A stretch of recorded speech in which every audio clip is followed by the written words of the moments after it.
Hi besties, welcome back to my channel. If you're new here, hi, my name is Morgan. I make bookish lifestyle type of content, and if you're not new here, hello, I missed you. Today we're going over all of the books I read in July, and let me just say, July was such a good reading month. Like absolutely phenomenal. I read not just 7, not even 8, but 9 books. I am shocked, I am flabbergasted, and we hit every single book on my TBR that I had for July. Absolutely amazing. Like, I don't know who I was. I think it was Vacation Morgan popping out because I read 3 books in that 1 week on vacation. Spoiler alert. Actually, no, that video went out a couple days ago. Nonetheless, it was a good reading month.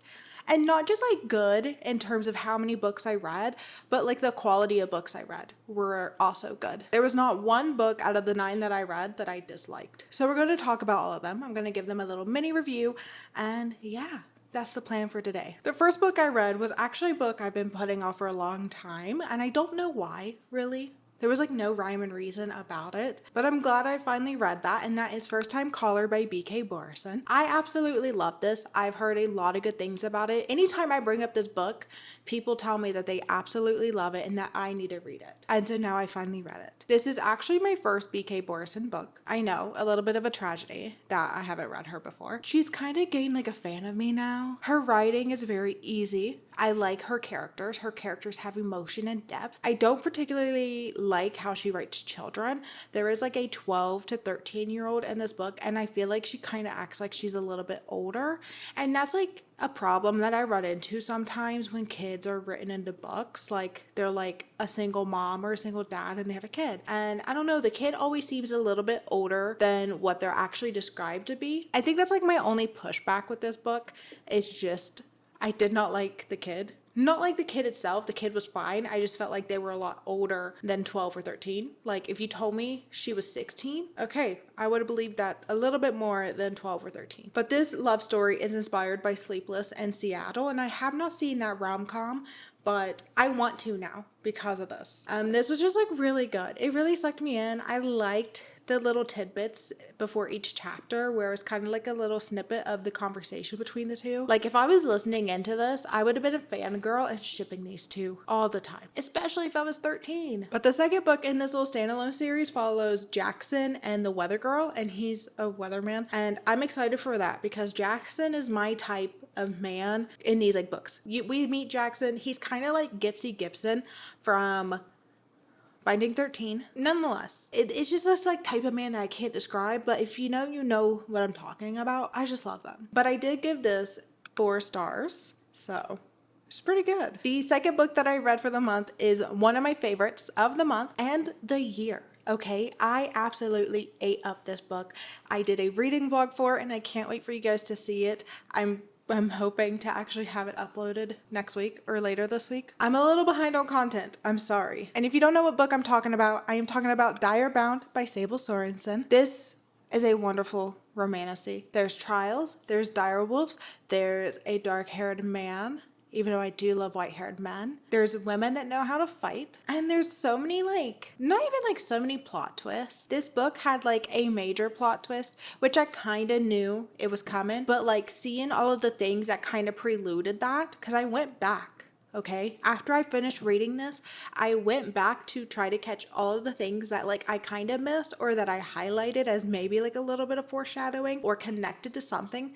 And it's so much, and it like connects beautifully, I believe. And then at the end of this one, at least in this copy, there's like a chapter from another character's POV, and I'm like, dang, you did not have to give that to me because I feel I don't even know how I feel. You'll see in the reading vlog that like I go through a lot of emotions, and like it actually spiked my adrenaline, and a book hasn't done that to me since like Throne of Glass. It's been a very long time since a book has made me react the way that this does, and you could argue and say it is a Fourth Wing like rewrite. Sure, it's very similar. I really like this. I like the story. I think Maren Cooper, the main character, could have asked a lot more questions and then we would have gotten answers a lot quicker. But I think obviously she was deliberately written in this way so that we have like a bigger reveal at the end. I think the pacing of this was pretty good too. Like we're not stuck in these trials or these like competitions for very long. Like we kind of jump skip quite a bit. We like are missing unnecessary things, and that's perfect. I love it. I don't want to sit through 6 actual months of going through the bonded trials just to like get bonded and be officially in the packs. Some books just like drag things out way too long, but this one doesn't. I remember saying I was going to pick up the second book immediately, but I'm waiting till September to read it because I'm going to do a buddy read with that with Ray, and she won't be ready for it until September. So I hope she's getting ready because I think I'm going to end up getting the hardcover of it.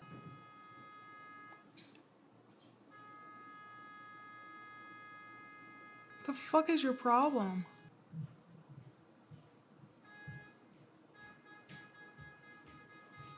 There's just someone like, I don't even know.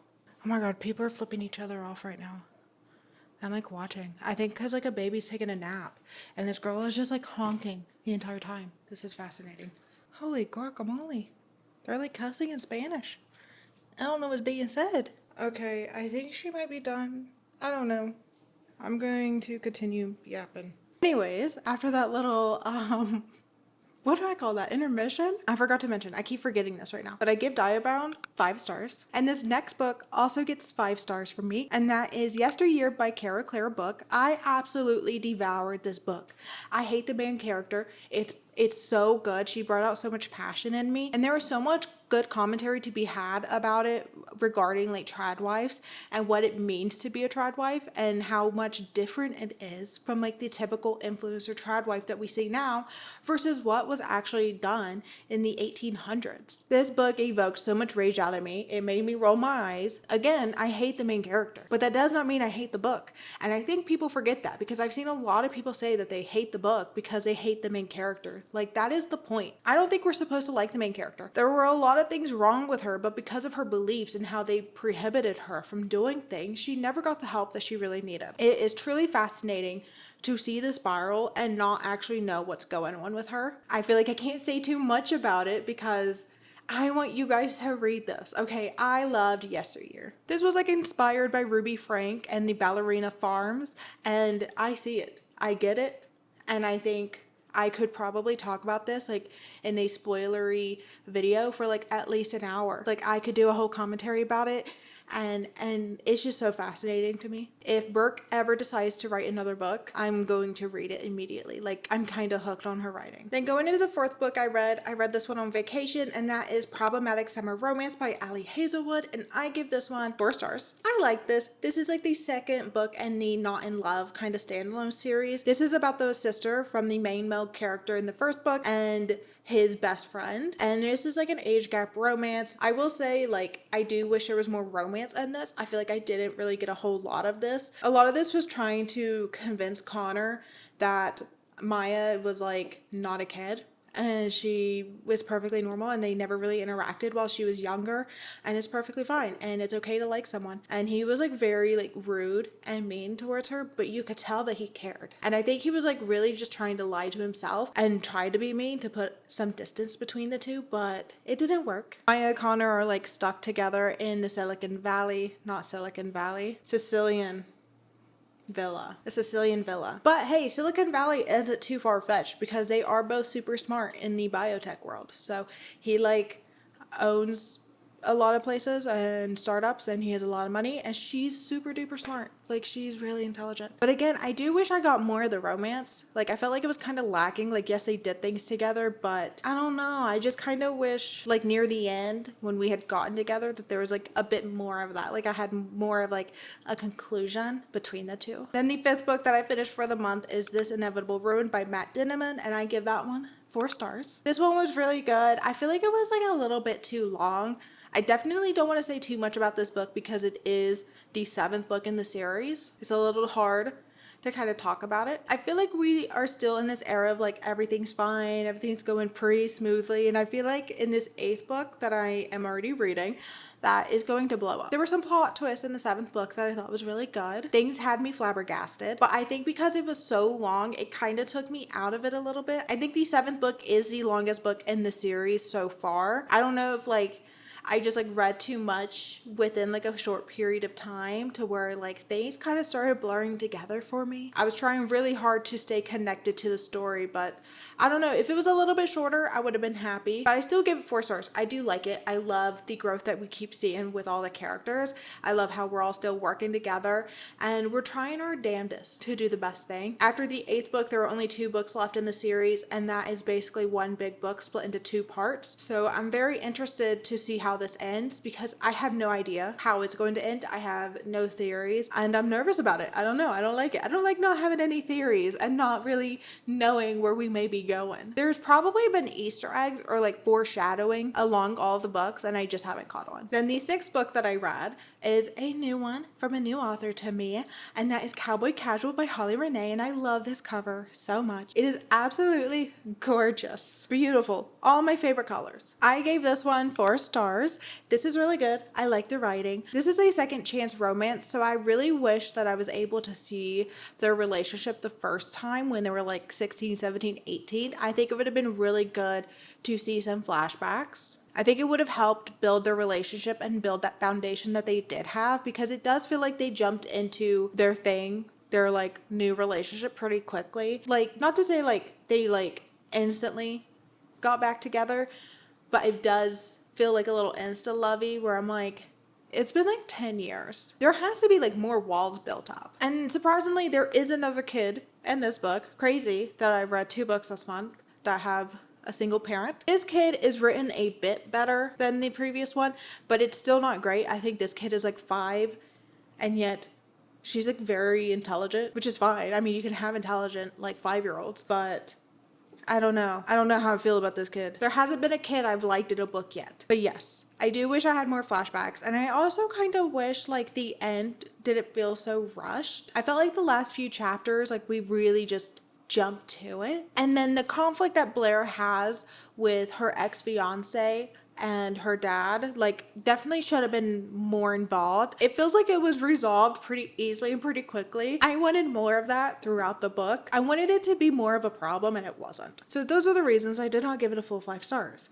but it was close. It was close. And the next book that I finished was Shatter Me, and I still don't know how to pronounce this author's name because I forgot to look it up, but I give this one 3 stars. This one was pretty good. I was pretty hooked onto it because the chapters are quick and they're easy, and like the way that it's written is reflective of the main character's mindset, and it's pretty good. Like the way it like wraps you in, but it is very YA. I knew that going into it, but I don't know. I probably would have eaten this up a lot more if I was 13 in the middle of reading The Hunger Games and Divergent. Like if I had my hands on this at the time, probably would have been a favorite. I am very intrigued to where the story goes, and multiple people have told me the first book isn't the best, but to try the novella next because it's from the POV of a different character that we meet and hear, and apparently that's like really, really good. So I'm willing to give that a try. And I think honestly my main reason for not liking this as much is because of the main character, but apparently she has such amazing growth over all of the books that it might just be worth it. It might just be a me problem and meeting her at first. I know some people with the Throne of Glass, they don't like